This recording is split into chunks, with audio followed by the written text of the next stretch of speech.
Update. Am I the a-hole for putting in a claim to my late father's death benefit? Original post. Hi, I'm looking for advice. My father passed away on the 1st of March very unexpectedly, and obviously this has caused a lot of heartache. A few days ago, I received a letter through the post from a policy through his work where it was stated that my father's sister had put in a claim for the death benefit, as she was next of kin at his work. I am next of kin legally, and also would like to state for the record that me and my father had an excellent relationship. She never mentioned the policy to us, or wrote down on her form that my father did not have children, which it clearly asks, and instead sent the form as if she was his only relative. The company found out that I existed only because I'm the informant on his death certificate, and has asked if I wish to make a claim. I contacted my aunt about this, and she has doubled down and said that my father would have wanted her and her alone to receive this large sum of money, and has told me not to put in a claim. I am putting in a claim regardless, and told her this, and it has caused a huge rift with her family. So much so that a cousin contacted me and said that my dad would be ashamed of me for putting in a claim, and then went on to attack my autistic 24-year-old brother, telling him that my father would have been ashamed of him because he was unable to carry his coffin at the funeral. It just seems that this has gotten completely out of hand, and I along with my brother are being attacked over money. Surely the company wouldn't have contacted us if it were his wishes to give her 100%. Edit. I forgot to mention that my aunt said she received an email from my dad's workplace saying it was his wishes to give this money to her, and she had a signed document from him saying this. But when I asked her if I could see the document, she sent me a blank template of wishes from the company website which had no writing on it, no expression of wishes, and no signature from my dad, which is confusing. We also told her that we may not receive anything in the final decision, which we are fine with, but it potentially could be split even between me, my younger brother, and her. She wasn't happy to even consider it going 3 ways either.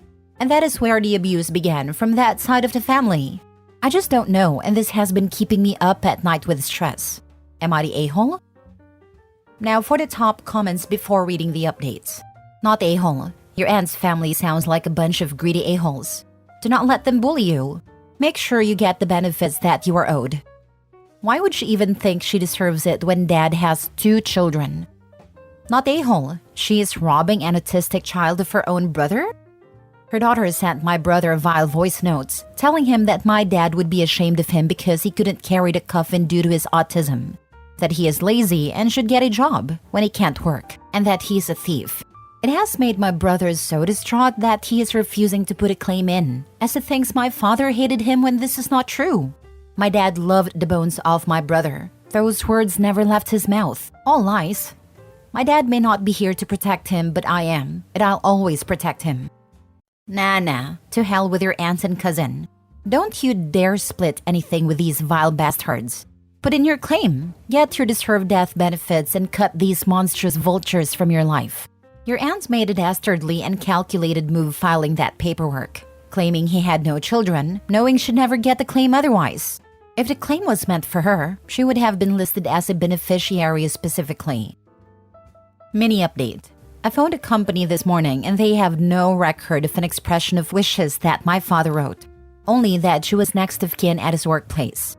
So she not only lied that it was my dad's wishes for her to have this money, but she also lied that she received an email from the company stating this. The woman on the phone said, "You are his daughter. You have a right to make a claim." And also to tell my brother to put his claim in, which she will be doing now. Now for the update 2 months later. Hi everyone. I just thought I would give an update on the situation. My aunt put in a claim to receive my father's death benefit from his workplace in April behind our backs and stated that my father had written wishes for his money to go to her and her only. She said she had a copy of an email with a signature, signing over 100% of this to her. But when asked, she never sent us a copy of these supposed wishes. We later found out this was a lie. There were no wishes. And the only reason she was able to put in a claim was because she was listed as next of kin at his workplace. This caused a huge rift within the family and ultimately ruined relationships that will never be repaired. Even when we offered to split it 3 ways, she wasn't having it and doubled down on the fact this money was hers. Then her family began attacking us over social media. My brother and I received nasty abuse as we put in a claim. We're told my dad would be disappointed in us, that he would be ashamed, and that the payment was to go solely to her. My brother, who is autistic, was told he was disgusting for not carrying my dad's coffin, even though this emotionally would have destroyed him beyond repair. He was told he was nothing like my dad, and that my dad called him a crap son, which is a lie. He is an amazing young man, and my dad would have been proud of him for even being able to attend a funeral. And also for cutting his hair for the first time in 11 years, to make our dad proud. I've reminded him of this, as these nasty words have stayed with him, causing him emotional turmoil thinking that my dad hated him. He is getting better emotionally now with support from me, my mom and close family friends, and realizes our dad had nothing but love for him. Well, after a couple of stressful months, I'm happy to say that my brother and I received everything, and she got nothing, not a penny. We have not split the money with her and will never speak to her again. My brother will live comfortably now and will be taken care of, which is what my dad really would have wanted. Thank you to everyone for the support in the original post who put my mind at ease and reminding me that I was not in the wrong. My brother, who is autistic, was told he was disgusting for not carrying my dad's coffin, even though this emotionally would have destroyed him beyond repair. You can always rely on family to invent new ways to bully anyone who doesn't fall in line. She's just evil. Stealing from the children of her dead brother. Stealing from her autistic nephew? It makes me sick and infuriated. I have an autistic nephew and cannot imagine stealing money from my brother's estate and cyberbullying them. My dad died last year and it was tough. I'm only 26, so I braced for the absolute worst family-wise because he told me how when his grandma/adoptive mom died, he finally got the courage to go to her apartment after months to find it trashed and empty. Her other family had gotten there before him. They assumed because she was living in a New York City apartment that she made a lot of money and had it hidden. They didn't realize he was the one paying for everything. They stole everything and trashed the place looking for hidden money, when he, not her kids, but her grandson was supporting her fully because she raised him. Can always count on family to be absolute vultures when someone dies. Horribly sad. Woof, money really brings out the worst in people, especially family. Why is it always family, god damn it? Is it the sense of entitlement that makes them so bold? People like the ants at least have the good grace to not go after a random stranger's money, sure, but it's not like this is really any better. It's always family because they have access to information about the inheritance and have more excuses to justify their share of the inheritance.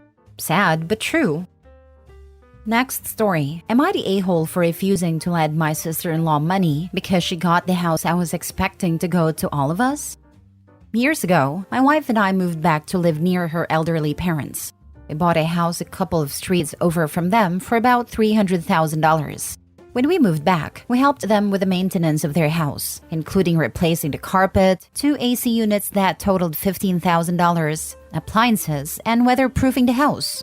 In all, we spent about $75,000 to make their house more comfortable in the remaining years, with the understanding that once they pass, the house will be sold, so that we get our money back then split the rest of the money evenly between the siblings.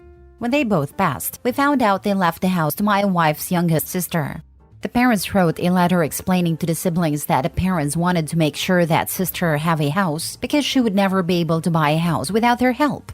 The rest of the siblings all had houses and were doing okay, so they understood and accepted the situation.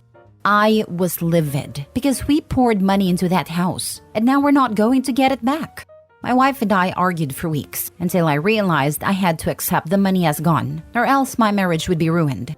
Over the years, the price of houses increased dramatically in our neighborhood, and now our house is worth $1.75 million. Sister-in-law's house is also worth over $1 million, and her property tax is over $30,000, which she struggled paying every year. Last year, her husband was let go from his job so they couldn't pay their taxes in January. By February, they received a letter stating they were considered delinquent, and now they owe a 6% penalty fee and 1% interest in addition to the tax. On July 1, the penalty fee will increase to 12%. The problem is that all of the siblings had financial difficulties last year, so none of them could loan her money as they did in previous years. However, we're doing okay, so my wife asked me the other day if we could loan her sister the money. I said we poured enough of our own money into that pit and refused her request. Our arguments have gotten to the point where both shouting at each other.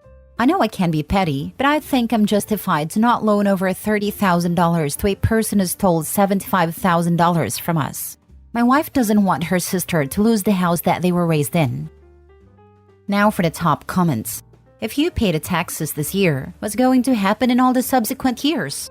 They need to get that house on the market ASAP. She owns a house that's presumably fully paid off, unless she did something silly like get a mortgage on it and worth $1 million. She can sell it, downsize, and have a nice chunk left over. On the other hand, she lives in a house that is costing her $2,500 a month just in taxes, and she can't afford it. They clearly need to move out. Agree, downsize and invest the money for retirement. But there's the rub. They want to live outside their means and not have to downsize. Easier to take someone else's money. Your wife's parents screwed you by accepting the money you poured into their home. You screwed yourselves by not getting a legally binding agreement. You'll never see the $75,000 again.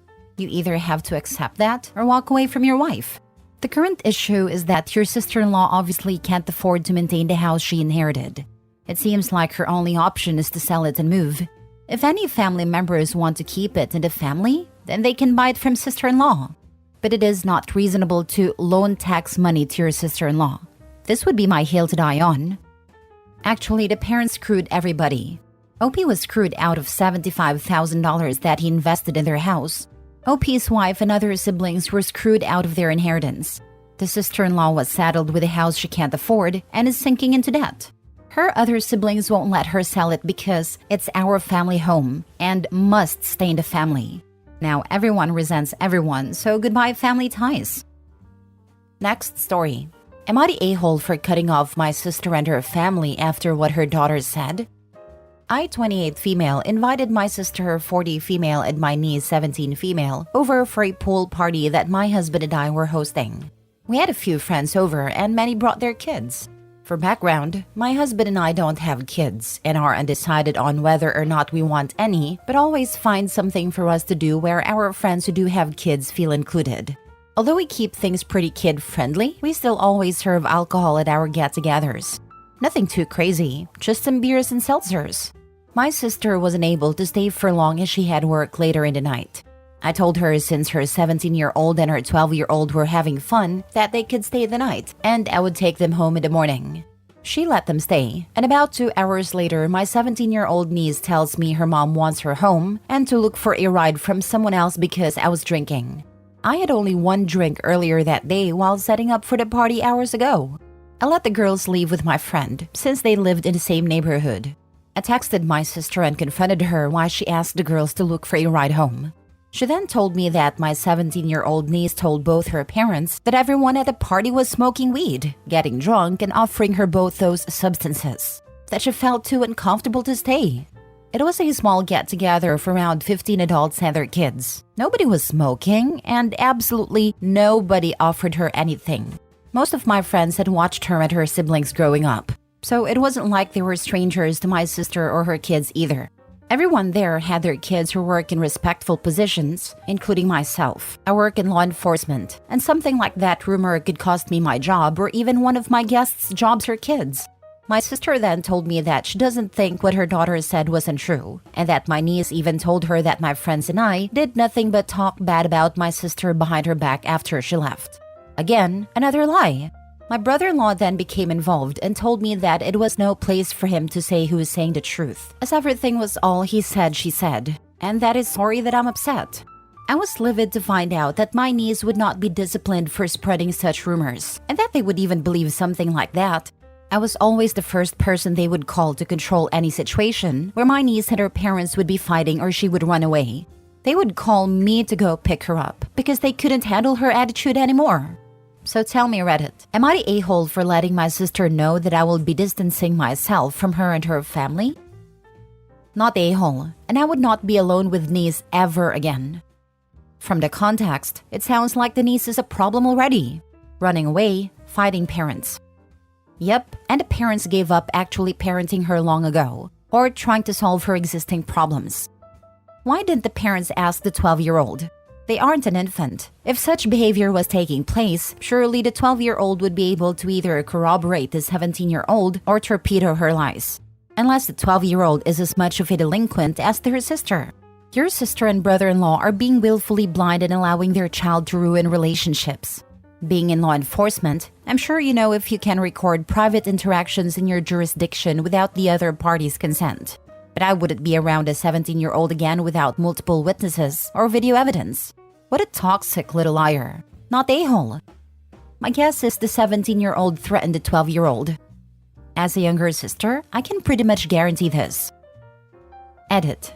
Thank you all for your comments. We do have cameras in our pool area and I will be showing and sending footage to both my sister and brother-in-law. Also, they both work in law enforcement as well and do know what these type of accusations can do to mine and my husband's careers. Another detail to add is that they themselves have been contacted by the school for accusations my niece has said about them, and vice versa, where they had to contact teachers for something my niece accused them of as well. I understand being a parent and standing by your child's side, but they've had to deal with this situation before. Last edit/mini update. 1. My niece is in therapy and has been for a couple of years. It was suggested by her school counselor, and her parents found a therapist, and she sees them like once or twice a month. She has a really bad perception of therapy, as her parents say therapy does not work and is only for crazy people. And now she seems to have the same perception. 2. Not everyone in law enforcement is a cop. Lol. I work more in the clerical side of my department. I'm finishing up school to be more on the psychology side of things.